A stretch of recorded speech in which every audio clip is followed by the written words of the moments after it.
So I just got out of watching A Quiet Place, the, I don't know what you want to call it, horror movie, monster movie, and it was interesting. I think I would have been a little less enthusiastic to go if A, it had been showing at my favorite theater in town, Sunray, the smaller, like, independent theater, and if I'd known it was Platinum Dunes, I probably would have hesitated a little more. As soon as I saw the logo come up at the beginning of the movie, I was a little worried.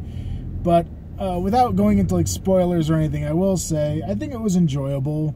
It was definitely kind of a gimmicky movie. It wasn't necessarily like, I don't know, I wouldn't consider it something that I would buy and watch time and time again. But to see it once was definitely an interesting experience.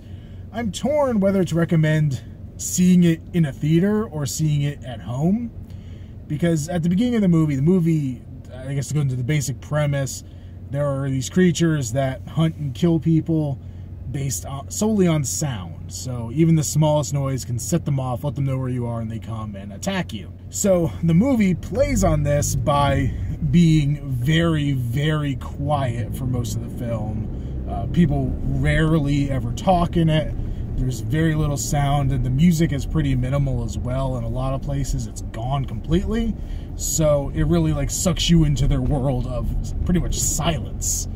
And in the beginning of the film, it was kind of weird because it was a lot of, you know, people munching on popcorn and shuffling in their seats and coughing and sneezing. Of course, you know, this movie comes out in like the height of allergy season. The perfect time to have a movie that's that quiet in a theater.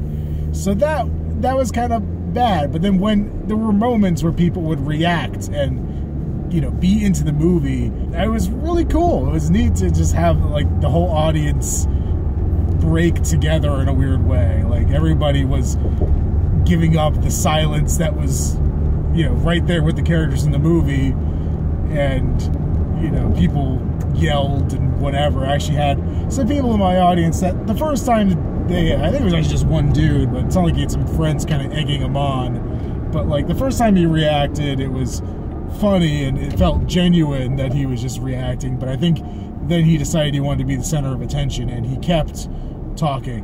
And yeah, I wasn't too happy about that. But the first time it was pretty cool. But anyway, not to get too off topic, overall I think it was enjoyable. It had a lot of kind of an Aliens vibe to it with the monsters.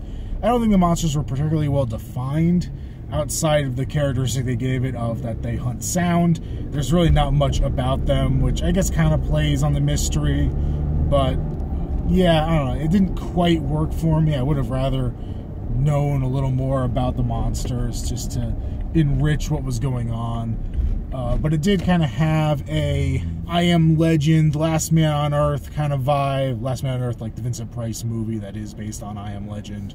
And then a little bit of Alien definitely thrown in there. And Spider-Man 3. Not necessarily a good movie to throw in the mix of things it reminded me of, but there was a little Spider-Man 3 in there.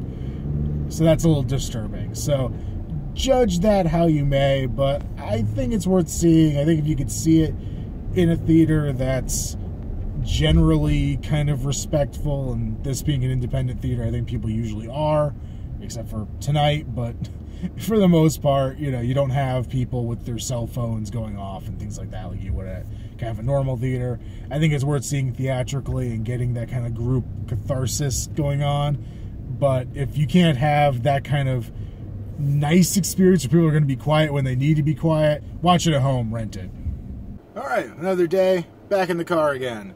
Today I'm heading to the Imperial Tattoo and Art Festival here in Jacksonville. One of the artists I've gotten a few tattoos from is tattooing there, so I figured instead of me going down to Fort Lauderdale to get tattooed by him, or I think he's a little north of Fort Lauderdale, but in that general area, a decent drive from me away, I would take advantage of him being in town. So I'm excited. I don't know if I'm going to film much in there because in my experience at tattoo conventions, it just seems kind of rude to walk around with a camera, but that's where I'm going. So the tattoo is basically a Daruma based on Ultraman, so it's kind of a more traditional Japanese tattoo element, but given a kaiju movie, or in this case TV series, twist. The artist is Jeff Cozen. He's done a few tattoos similar to this for me. I think it's absolutely awesome. It's still a little angry and red in places, but it looks pretty freaking cool. Alright, so it is much, much later. I've actually been out of the tattoo convention for a few hours now. Yeah, that went pretty well. The whole tattoo itself, probably about 2 hours of tattooing, but maybe about 3 hours of me actually physically being there, between really quick break in the middle and there's setting up and that kind of stuff. But I'm really happy with how it came out. This is my third tattoo from Jeff, and I'm always happy with his work, obviously, if I keep going back to him. But I'm really excited to have this one.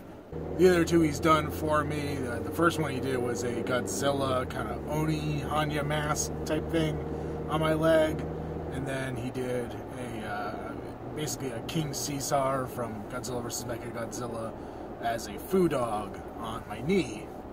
So this is kind of adding to that whole theme of Godzilla-related tattoos on my leg. I have another artist who did the Mothra twins on the side of my leg as well. So this new Daruma is kind of touching that one, so it's finally starting to build the things together. Actually, the Godzilla and the King Caesar are kind of touching, and then those two are touching, so eventually I'll end up with a leg sleeve, I guess. I know it's not really normal or correct to kind of patchwork together Japanese tattoos as a sleeve, but that's how I'm doing it. But the convention itself was really nice. It was in a place I've been to a few other conventions, both tattoo and like collectibles conventions, use this hotel in downtown Jacksonville quite often. I'd gone to the Jacksonville Tattoo Convention last year, like the Jacksonville Tattoo Convention, not the Imperial. This was the first year for the Imperial Tattoo and Art Festival. But the Jacksonville Tattoo Convention, I'd been in that building before, and then when I went last year, it was actually in St. Augustine, not in Jacksonville, which is kind of ironic. But it was really slow. It was it had a lot of space, and the venue was nice, but tattoo artists were basically like begging people to get stuff done. There was a lot of people just sitting around waiting to work. And walking through this place today, I don't think any artists were hurting for clients to tattoo, because everybody was working, it seemed. But now I'm just trying to relax a bit, get ready for Spooky Empire tomorrow, which I am super excited about. My first time ever going on a day that's not Saturday. Welcome to another Spooky Empire convention wrap-up video. This is for the Spooky Empire Retro Convention held at the Wyndham Orlando between April 6th and 8th, 2018. And for once, it wasn't a Saturday event for us. Usually we go on a Saturday because it is the bigger day of the event. But between having some other plans and just, I don't even know. I think we were planning on Sunday for a while for various reasons. Yeah. But yeah, we ended up going Sunday. Actually, I had planned to go. He wasn't planning to go. And then I texted him the morning of the convention as I was getting gas before driving down to Orlando. It's like, you sure you don't want to come? And yeah, he ended up coming. So yeah, it was kind of a different con this time. It was at the Wyndham, like kind of normal for these spring events, which is kind of the classic Spooky Empire location, I guess. But there just weren't as many guests as usual, which I think might have been part of the reason I wasn't super psyched to get there on Saturday. Usually Saturday, part of it is because sometimes guests will only be there Saturday, or they're there longer on Saturday. Like, they come in late Friday and leave early on Sunday or something like that. So, you know, your best shot is to get there Saturday and have full access to everything. But most of the people that were there this time were people that I'd met at other conventions within the last year, at least the people that I wanted to meet. Linda Blair was there, who I met back in August. The Chiodo brothers were there, who I met back in September at Dragon Con. And David Naughton from American Werewolf in London was there, and we met him in South Georgia just a couple months ago. Yeah. So the people that I would have gone and gotten autographs from, I had basically just recently gotten. Yeah, and then my big grabs were going to be Matthew Lillard and Catherine Hicks from Child's Play. Matthew Lillard, I got him before when I met him, but I kind of wanted him again for the book that I'm getting signed, and I just didn't have the money to spend that day, so I was like, okay, I don't want to go. Ended up going, and even when I wanted Catherine Hicks, because I'm a huge Child's Play fan, even then I was just like, because every time like I went up there, I wanted to go to her booth. She was always stepping away, and I mean she was always spending time with her fans, and that is awesome that she does that. But it just kind of drew me away for going. Didn't come for anybody. I'm gonna keep it that way. I also have one regret about going on Sunday, really. I found out from other people's reviews that Sunday seemed to be the busier day, so actually might have been the best day to be there. But the Chiodo brothers didn't have any panels on Sunday, and I'll just put it as a blanket statement. If you ever have a chance to see them talk about any of the movies they worked on, definitely do it. I went to like 2 or 3 panels of theirs at Dragon Con. They were fantastic, so... yeah, kind of regret not being able to hear them talk about their stuff again, but like I said, I already kind of did that, so it wasn't the biggest priority for me. So, I guess we can go through in kind of order as to what we did, and basically when we got there, we went straight to the vendor room. Yeah, the reason why we went was just the vendor room, thinking, hey, Sunday, slow day, maybe there'll be a little sales. Nope. So, first off, and one thing I forgot to put on the table when we started this, we stopped at a DVD booth, and I'm blanking on the seller's name. I don't know if you remember them. They're a store in Tampa, but I completely spaced on their name. But they carry a lot of the kind of movies I like picking up, the kind of releases I like picking up, which are the kind of deluxe editions, the Arrow, Scream Factory, that kind of stuff. And both of us collect a bunch of those. So... yeah, right up our alley as far as things to buy, and their prices were pretty reasonable considering. I mean, usually sometimes DVDs or Blu-rays at a con can really hurt, but these prices were decent. Where depending upon the actual release and depending upon the actual store you go to or online, it was maybe it was the convenience of you can get it in your hand for $5 to $6 more, or you could just go to Amazon and buy it for the price that they had it listed. Some of them I don't even think were that much. I mean, well, I knew Strangers was about, I think, $10 more than Best Buy. But as far as the stuff that you can't get easily, like the Arrow stuff, you're never going to get at a good price because it's never going to be at Best Buy. Yeah, Arrow, I mean, and even Amazon for the Killer Clowns was close. Yeah. Shit ton of copies. So, that just came out too. Yeah. So basically I picked up, don't laugh at me, the Barbie Orphan Killer. If you haven't watched my videos of me talking about this, last Spooky Empire, I bought the mask from Trick or Treat Studios. I had been commissioned back when I made custom figures or made them for other people. I was commissioned to make an Orphan Killer action figure, and I kind of had a love-hate relationship with both the movie and just some other stuff around it, but for whatever reason I kind of have nostalgia for doing all that work. It was one of my favorite figures I ever made, too. So I did finally pick up the movie. And then, as Colin said, they had the Arrow edition of Killer Clowns from Outer Space. It just came out. I am hoping, I haven't even gone through the bonus features on it yet, but I'm hoping some of the things are similar to what the Chiodo brothers showed at their Dragon Con panel, some of the cool behind-the-scenes stuff. So, I'm excited to check out the bonus features on this, for sure. That's definitely one I plan to pick up down the line. I just couldn't afford it. Same booth. The first thing I grabbed, which, opposite of Arrow, you have Scream Factory. Scream Factory just re-released 2 John Carpenter steelbooks. One was Prince of Darkness, and the other one is Assault on Precinct 13. He didn't have Prince of Darkness, but he did have Assault for a pretty decent price, so the fact that it was there and it was a decent, cheap price, I was like, pick that up. So it's nice to finally add that to my steelbook collection that I have slimming down on, surprisingly.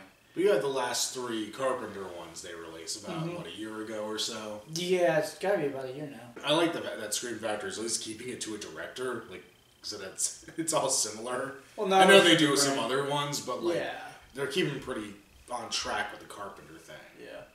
And then the other one was, it was a movie that they played in Gremlins 2, and I kind of wanted to find the real version of it. It's Attack of the Octopus People, is it? in Gremlins. In Gremlins 2. So, he had a copy of Octoman on Blu-ray. I don't know if this is actual real or bootleg. It looks pretty legit. It looks legit, but you know, I don't know. But I figured why not pick it up for a nice Rick Baker first makeup effect movie, and just for nostalgic laughing. Well, you know, all the great horror movies are in black and white, and Mr. Clamp only likes color. So that was a fun booth. I mean, I don't know about him when he walked around a few more times, but when we went back around before we left, I went back and debated a few more titles, and sadly, one sold out, and I was like, but you gotta find the name, but it's a good booth to definitely check out, or the store check out if you're in Tampa. Okay, I think I found the screenshot on my phone that took like forever ago. It's Grindhouse Video in Tampa, Florida. Which, that should have been an easy enough name to think of, but... Well, neither of us bought Grindhouse, so we remember. Well, I already have Grindhouse. So then, I stopped at a booth I wasn't expecting to see at Spooky Empire. I know they do cons, I just wasn't expecting to see them here. But it was the Creature Replica booth, and they make these cryptid action figures. They came out a few years ago, I think, at this point. And originally, I think they had a Kickstarter. The figures themselves, when they hit retail, they weren't like easy to come across. Like every so often you'd find one in a specialty store, and they were a little on the expensive side. I want to say they were at least like $40 a pop, and they were considerably cheaper at this con.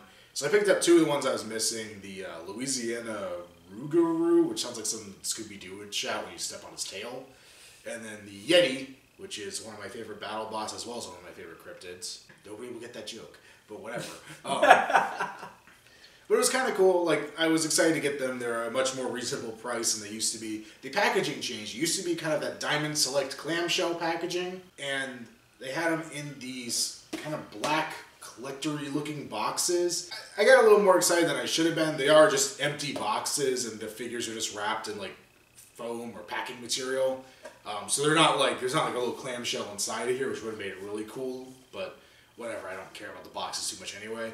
But because it was a free add-on, I did have the box art designer sign both of these. He had his booth right next to the Creature Replica booth, and that is Terrence Muncie is the artist who did the art for these. So yeah, he signed both of them. Figured why not. And yeah, the figures themselves are pretty cool. They're decently articulated, especially for being as kind of big and bulky and weird as they are. Especially the werewolf guy here. He actually has joints in all of his different leg pieces, and they're ratcheting joints, so they seem to lock pretty well. And they have display bases, and yeah, overall I think they're pretty cool little figures. So next we went down to the bootleg area. I mean, there's always several bootleg booths at Spooky Empire, but there's one guy I always think of as the Kaiju bootleg booth. Yeah. Mostly because, I mean, he has a lot of other stuff, but he always has a good selection of tokusatsu films and things like that. And he, yeah, I guess he got sick and tired of me complaining every time we went that he didn't have Pulgasari, because he finally had Pulgasari. Now, if you don't know what the hell Pulgasari is, it is one of my favorite stories in kaiju films. It was made by Kim Jong-il, kidnapped a famous South Korean director's wife in order to kidnap a famous South Korean director, or, you know, basically got his, it was his ex-wife, but whatever. Basically got him to get into North Korea, captured him, kept him in like a concentration camp for years, and then convinced him to make movies for him and to get out of the prison camp, basically. And then he captured the people who made the 1984 Godzilla film, or some of the people that worked on it, including Ken Satsuma, who played Godzilla in that, and had them make this kaiju film. And I guess Kim Jong-il looked at it as the monster being, basically this monster fighting for the people to overthrow this evil dictator, and he saw himself as being the monster toppling the corrupt evil empire. And of course the director's like, no, you're the fucking evil empire, dude. We're setting the monster loose on you. But yeah, eventually they all escaped and everything was happier for the most part, I think. I think some people died. But yeah, it's just a weird movie. It's interesting to know the context behind it and watch it. So I think it's actually on YouTube. You can watch it, but I want to add it to my collection. And then the other one I picked up is Gorath, which is kind of one of the more obscure Toho films. I don't know if it ever got a proper US release. This is like a 2-pack, as the subtitle, Japanese one, and the dub. I was at a panel at Dragon Con last year as well, and people were talking about weird Godzilla movies or Toho movies, and this was one of the ones that came up, and you know, it's like, no, not many people in the States know about it because it's not easy to come by anymore. So it seemed like a good reason to add it to my collection. So the next booth, you decided to spare no expense. Nope. I've gotten a lot of Jurassic Park stuff over the years. I'm a huge fan of the whole movies. I even love the third one as much as everyone hates it. I thought the second one was the worst one. And the reason I started liking this booth is when you first walk up, you see, mostly you'll see 3 things. Well, 4 now. You'd walk up and you'd see the big-ass raptor head, or the T-Rex head.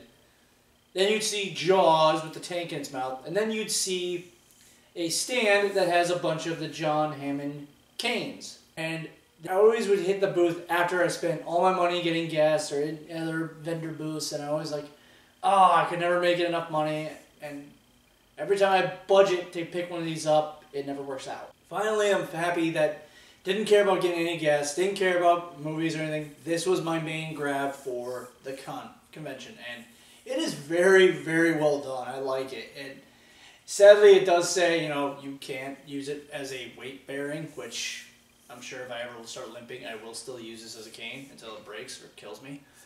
But it is kind of neat. I mean, it's funny, like, whenever we get a chance, we want to actually, I don't know about you, but whenever they're not surrounded by people, I want to talk to them and just say, because it takes them, like, overnight to 30 minutes to make these gingerbread statues. I want to know, like, how long does it take to make each piece? Is that like a resin cane? Is that what it's made out of? I think so.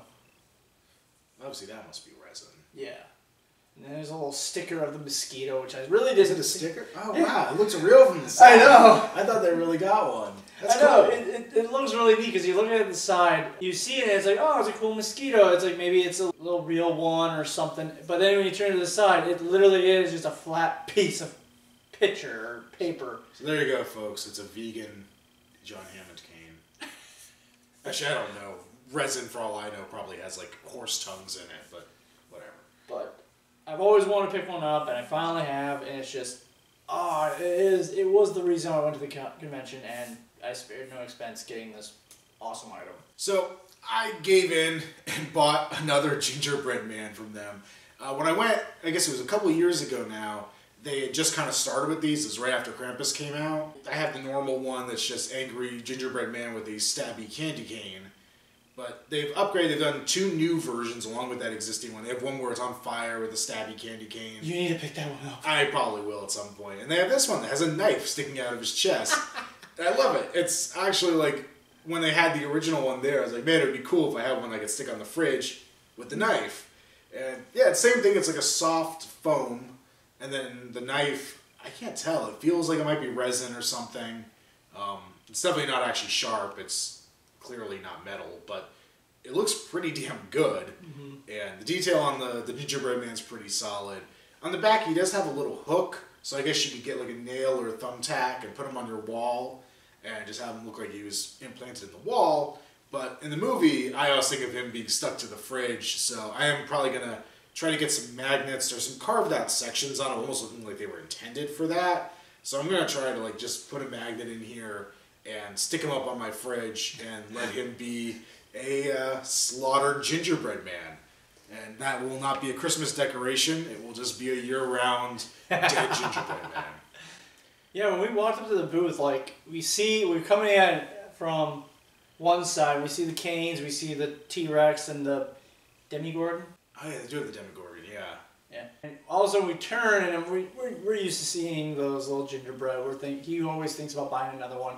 And we turn and we see the knife one sticking, and then we see one on fire, which, oh my god, even I was tempted to pick that up. But I was picking up the cane, I was already strapped for cash, and I was just, oh. I forget if we mentioned it. This was Image Motor Productions. Mm-hmm. They're there pretty regularly. They're Orlando-based, so I know they do this and they do MegaCon. They're one of my favorite vendors. Even if I'm not buying anything, I love looking at the stuff they make, because everything's pretty much life-sized. The new thing this year was the compy from the second Jurassic Park movie. Like, really lifelike looking little compy. Well, they've always had a compy, but I think it was a different style. I think it, because they always have the one that just is just there standing. But I think it was a different posture. It might have been. It was really cool. The woman who was at the booth, she was saying that I guess her husband and her make this stuff. Her husband works for the parks doing the Halloween Horror Nights stuff. Mm-hmm. So ironically, I guess he didn't do the Krampus house they had a couple years ago. But he did, like last year, I guess he did like the reverse bear trap for Saw and the chainsaws for Ash vs. Evil Dead. Mm-hmm. So it's cool because I've like seen his handiwork in the parks. So it's kind of nice to know the connection between those two. Yeah. So I'm kind of hoping that maybe this year he'll get to do Stranger Things and they can put the Demogorgon to work. I cannot wait for that. I know it's like so stereotypical to like be obsessed with Stranger Things, but god damn, I am excited to see that in the park. I still need to see season 2. You suck.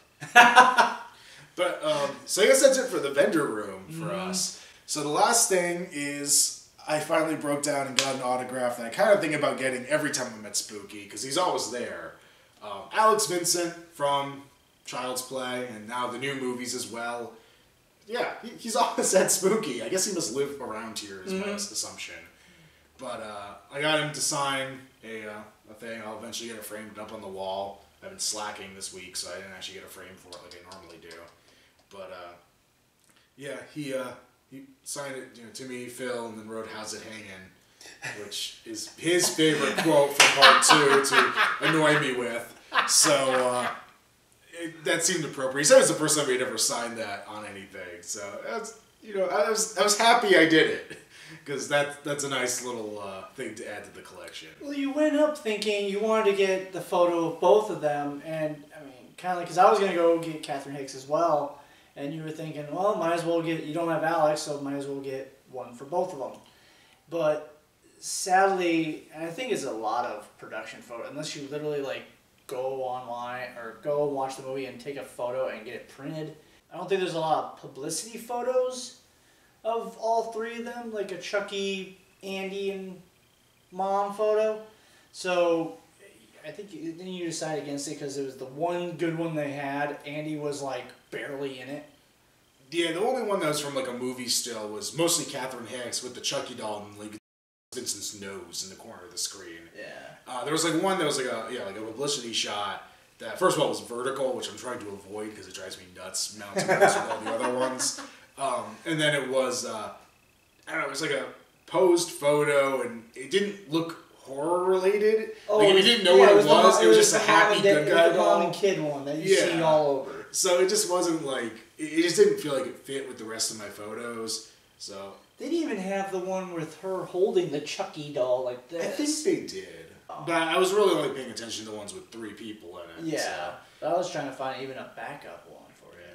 But it was cool. I got to talk to him about the new movies. I told him how much I liked Cult of Chucky. He seemed surprised by that. I really liked that movie. I thought it was a really well done sequel.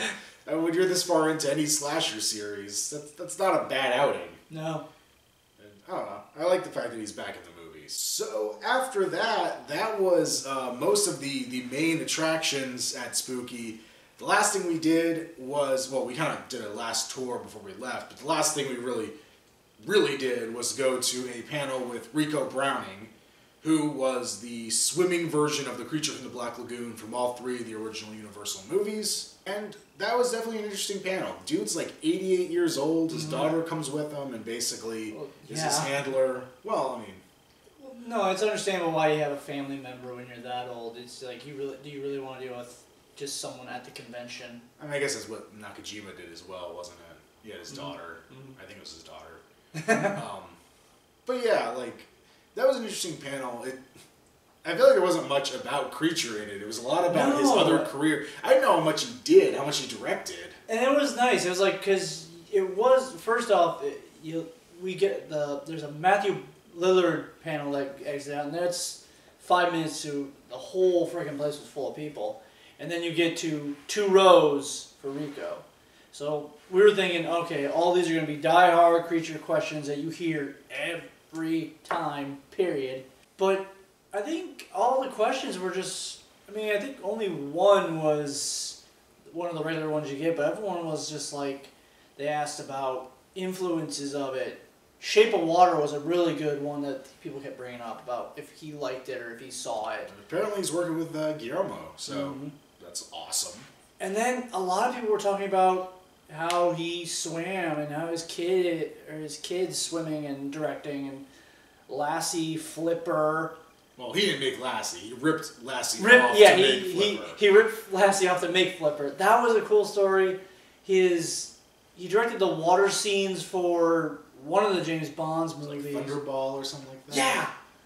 So it's kind of fun hearing these stories, and it's just like... He worked on Caddyshack.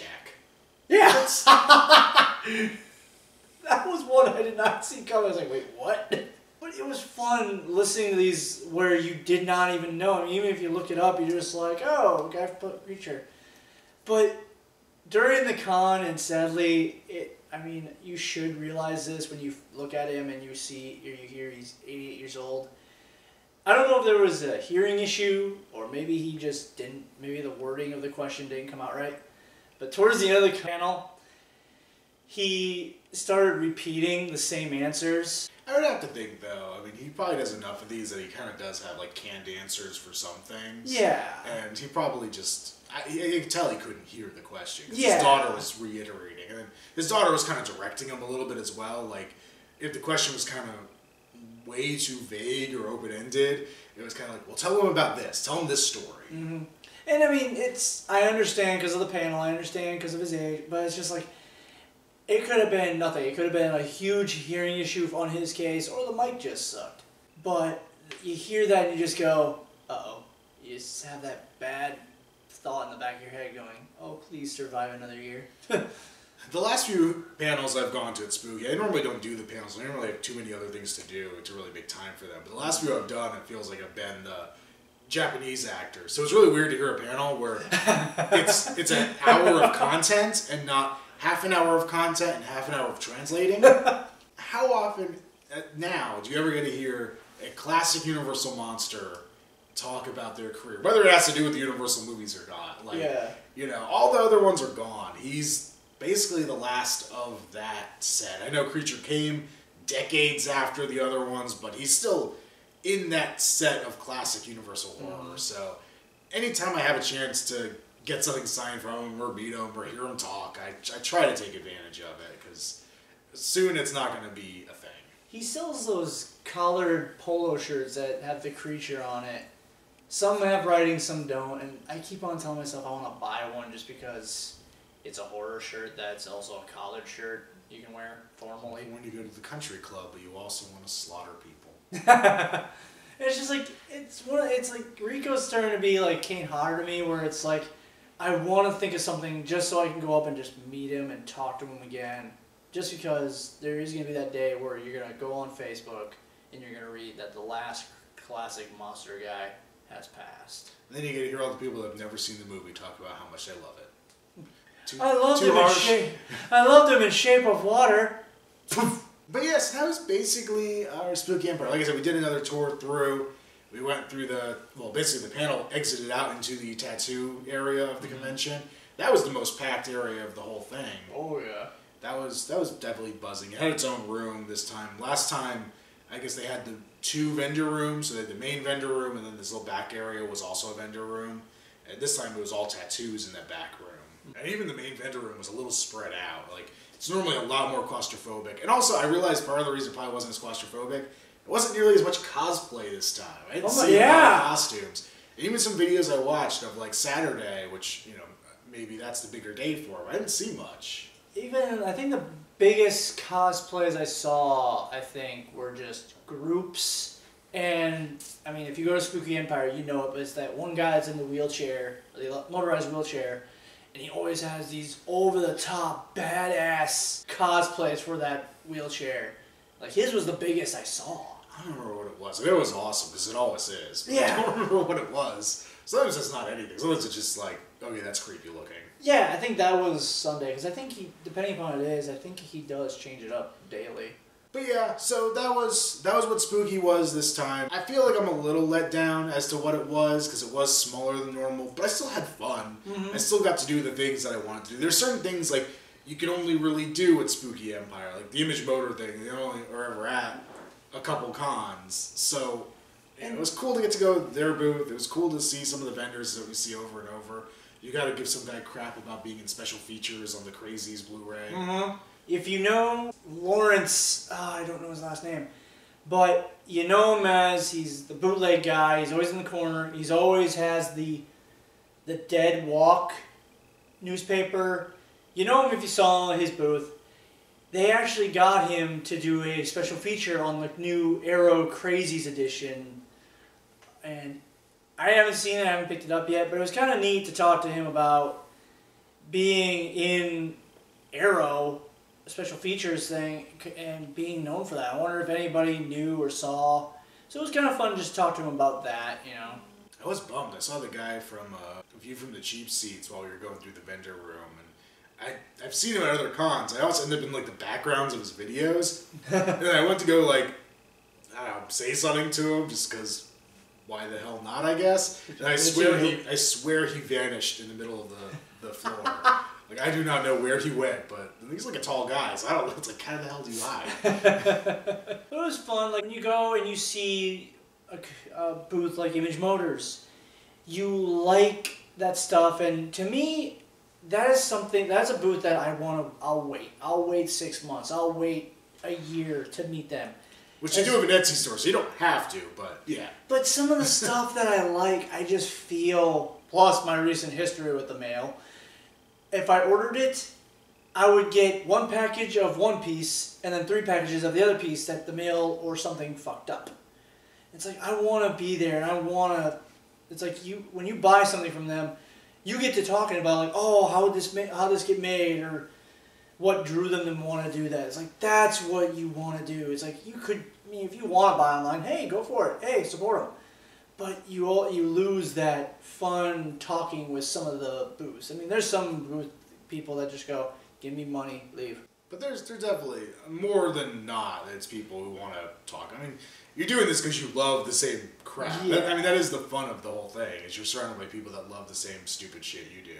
So, yeah, that's it for the con proper. The next one is at its classic October date, October 26th through 28th. I have the cheat sheet this time, so I'm not going to fuck it up like I did the original date for this actual one.